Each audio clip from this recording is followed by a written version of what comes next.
Welcome to the discussion on DPP of bending stresses of beams. Maximum bending stress at a section MN for the beam shown in figure is. इस section पे आपको maximum bending stress निकालना है। Rectangular section दिया हुआ है। अब सबसे पहले तो हम बेंडिंग मोमेंट कैलकुलेट कर लेंगे MN पे। तो यहां बेंडिंग मोमेंट की वैल्यू कितनी आएगी 20 kilo newton into distance is 2 metre. तो यहां आपको पूरे ओवरऑल बीम का मैक्सिमम बेंडिंग स्ट्रेस नहीं पूछा है, आपको सिर्फ इस पर्टिकुलर सेक्शन का मैक्सिमम बेंडिंग स्ट्रेस पूछा है। अगर ओवरऑल आपको सिर्फ बोला होता कि find the maximum bending stress of the beam तो आप फिक्स्ड एंड पे निकालते, बट इस सेक्शन पे निकालना है तो इस सेक्शन का बेंडिंग मोमेंट लेना पड़ेगा जो है 40 किलो न्यूटन मीटर। अब आपको sigma maximum in case of rectangular section पता है कितना होता है 6m/bh², है ना। तो यहां वैल्यू रख लेंगे। बेंडिंग मोमेंट है 40 किलो न्यूटन मीटर, उसको एमएम में कन्वर्ट करेंगे, न्यूटन एमएम में, तो ये हो जाएगा 10⁶। किलो न्यूटन का 10⁻³ और मीटर का 10⁻³ डिवाइडेड बाय bh²। विड्थ है आपकी 100 और हाइट है 300। तो यहां से आपको सिग्मा मैक्सिमम की वैल्यू मिल जाएगी।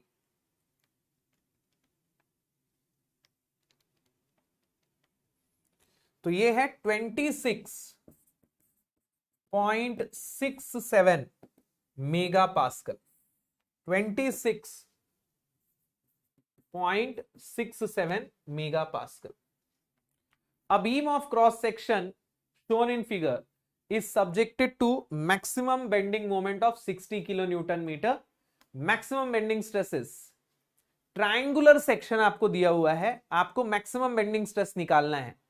अब यहां न्यूट्रल एक्सिस जो आएगा वो आपको नीचे से h/3 पे मिलेगा, ऊपर से 2h/3 पे मिलेगा। तो यानी मैक्सिमम जो डिस्टेंस होगा वो 2h/3 होगा, यानी कि 2 इंटू 200/3 यानी कि 400/3। ठीक है, तो हमें मैक्सिमम बेंडिंग स्ट्रेस यहां मिलेगा। अब सिग्मा मैक्सिमम की वैल्यू कितनी होगी m into Y maximum divided by I. m की वैल्यू हमें ऑलरेडी दी है 60 किलो न्यूटन मीटर, तो ये हो जाएगा 60 इंटू 10⁶। y मैक्सिमम आपने निकाल लिया है 400/3 और i of triangular section about the centroid होता है bh³/36। तो ये हो जाएगा 100 इंटू 200³/36। तो यहां से you will get sigma maximum.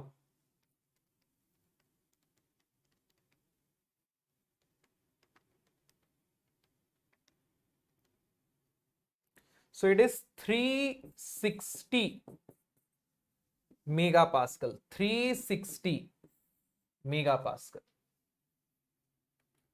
A cantilever of constant depth carries uniformly distributed load on the whole span. To make the maximum stress at all sections the same, width of the section at a distance x from the free end should be proportional to. मतलब आपको एक cantilever beam दिया हुआ है,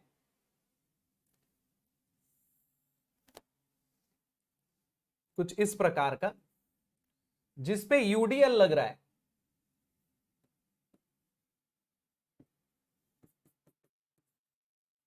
कुछ इस प्रकार से, और आपको बोल रहा जा रहा है to make maximum stress at all section same, width at a distance x from free end should be proportional to.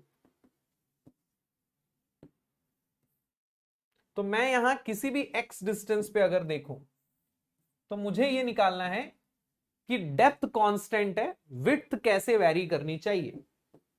अब मुझे पता है कि बेंडिंग मोमेंट की जो इक्वेशन होगी at any distance x will be equal to wx²/2, यानी m should be proportional to x²। अब सिग्मा मैक्सिमम को सेम रखना है तो z को m की तरह वैरी करना पड़ेगा, यानी कि z should be proportional to x², और z होगा bh²/6, यानी कि bh² should be proportional to x²। अब यहां b तो h तो कांस्टेंट है, So B should be proportional to x square. Height constant है, so B should be proportional to x square. Ratio of moment carrying capacity of a circular beam of diameter d and square beam of size capital D is. आपको बोल रहा है ratio of moment carrying capacity निकालना है of circular beam of diameter D and square beam of size capital D. तो circular beam है जिसका diameter D है और स्क्वायर है जिसका डायमीटर डी है, दोनों के z का रेशियो चाहिए हमें. तो z of circle divided by z of square. अब सर्कल का z क्या होता है? π/32 d क्यूब, और स्क्वायर का z क्या होता है? bh square by 6. लेकिन b और h दोनों कैपिटल D है, तो ये हो जाएगा d cube by 6.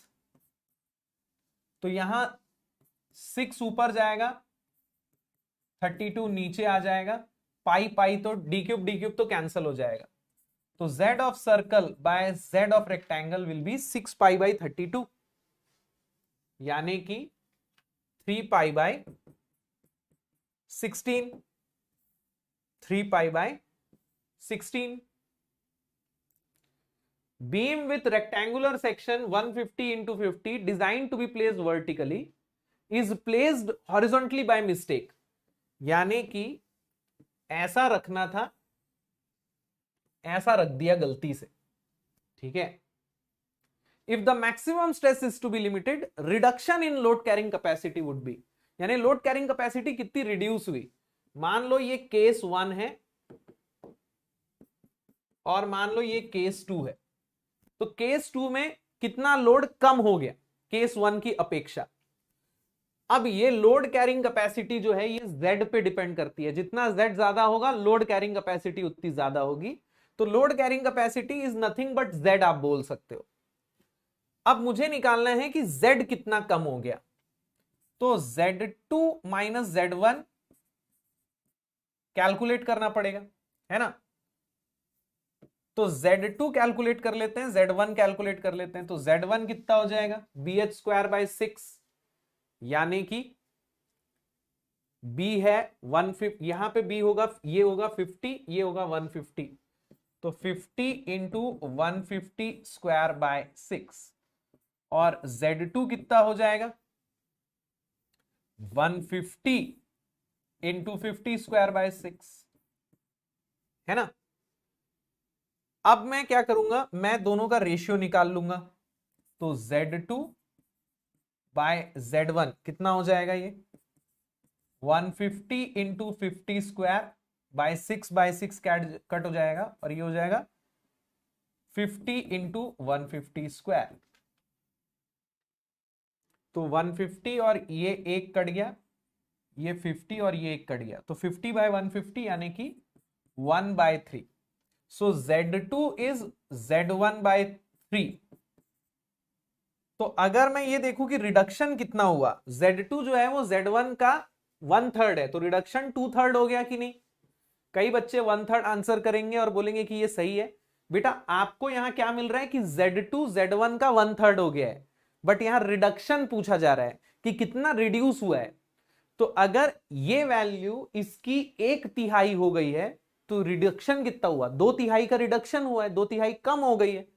So the answer will be 2/3. Cantilever beam is 2 meter long. Cross section of the beam is hollow square with external sides 60 and internal side is such that I is 6 into 10 to the power 5. If the safe bending stress is 100 megapascal, the safe concentrated load at the free end would be. तो एक cantilever beam है,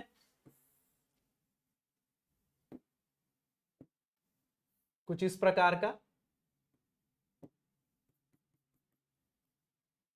इसके ऊपर एक concentrated load लगाना है हमें. Maximum कितना लगा सकते हैं ये पूछ रहा है. ठीक है. तो यहां M मैक्सिमम कितना आएगा? 2W न्यूटन मीटर आएगा. 2W newton metre, where W is in newton, है ना. अब यहां sigma maximum will be equal to M into Y maximum divided by I. ठीक है। अब यहां अगर आप क्रॉस सेक्शन देखो इसका, तो क्रॉस सेक्शन कैसा दिया है, हॉलो स्क्वायर दिया है। Cross section is a hollow square, कुछ इस प्रकार का। और एक्सटर्नल साइड्स इसकी दी हुई है कितनी, 60 mm, यानी कि y मैक्सिमम कितना होगा, 30 mm होगा। तो sigma maximum will be equal to m into Y maximum divided by I। अब सिग्मा मैक्सिमम आपको दिया हुआ है यहाँ पे 100 मेगा पास्कल, मैक्सिमम इतना हो सकता है। m हो गया 2w न्यूटन मीटर, यानी 2w into 10⁻³ Newton mm। y maximum हो गया 30 और I की वैल्यू हो गई 6 इंटू 10⁵। तो यहां से आपको w की वैल्यू मिल जाएगी।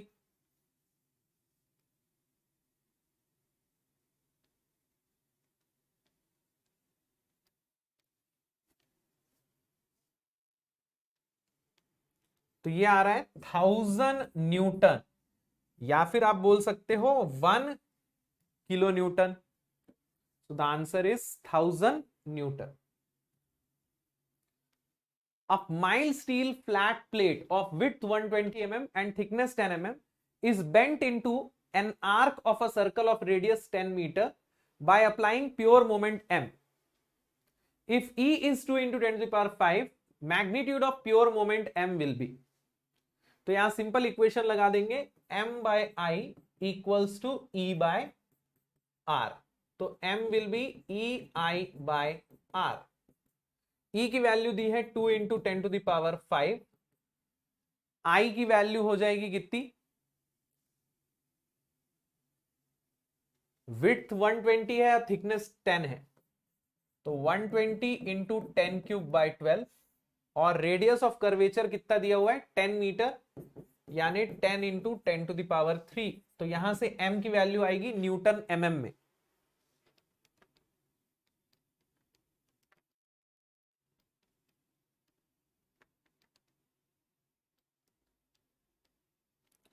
तो ये आ रहा है 2 into 10⁵ Newton mm। 2 into 10⁵ Newton mm।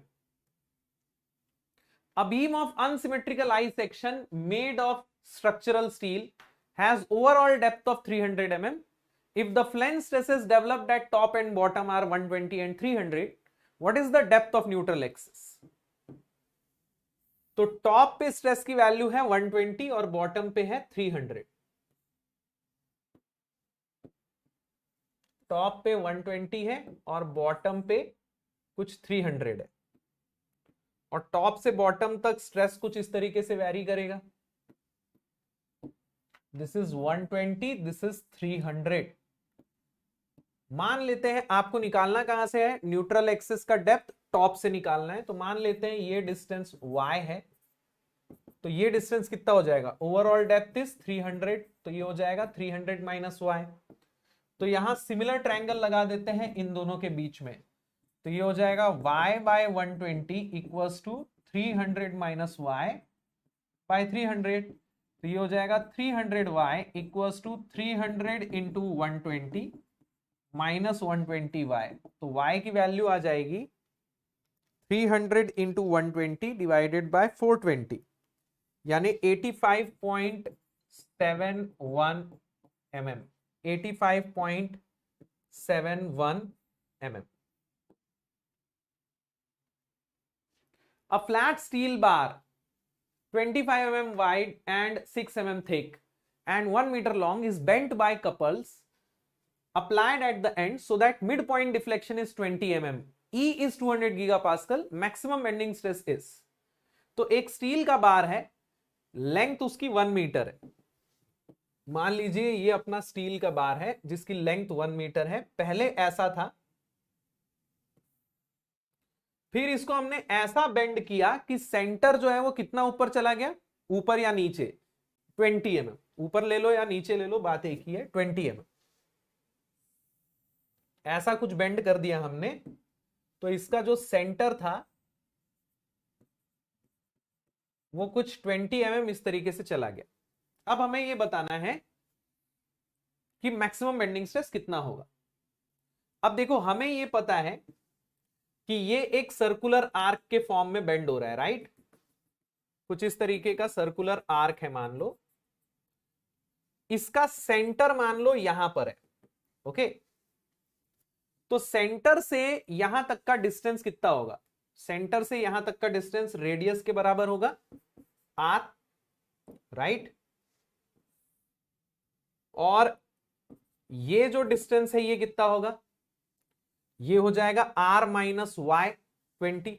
Radius कितना है इसका? रेडियस ऑफ कर्वेचर, अच्छा रेडियस ऑफ कर्वेचर ही निकालना है हमें, तो ये हो जाएगा आर माइनस 20। और ये डिस्टेंस कितना हो जाएगा? सेंटर तक का डिस्टेंस यानी कि लेंथ का आधा, यानी कि 500 mm। 1 मीटर है तो आधा 500 mm। तो अब इस ट्रायंगल को ध्यान से देखिए,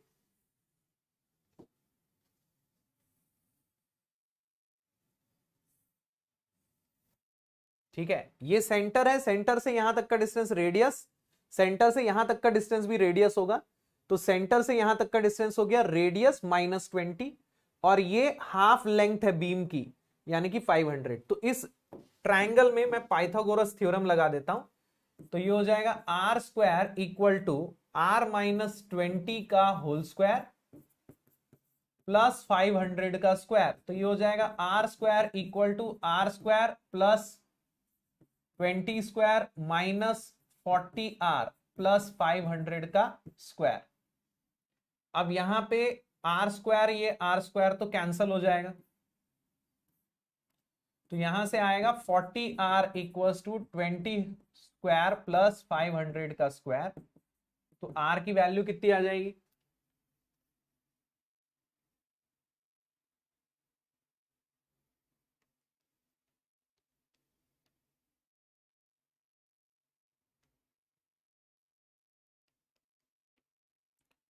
six two 60 mm, 6260 mm।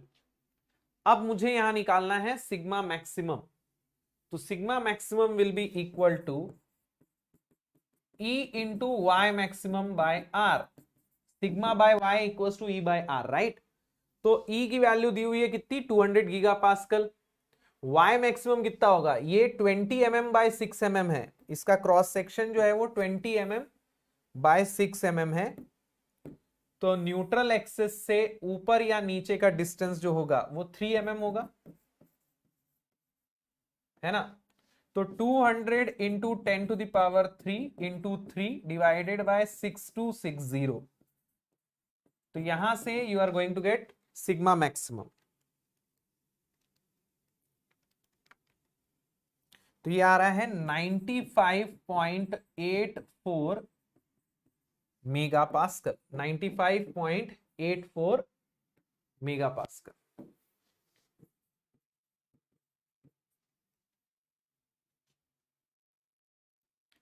Thank you for watching.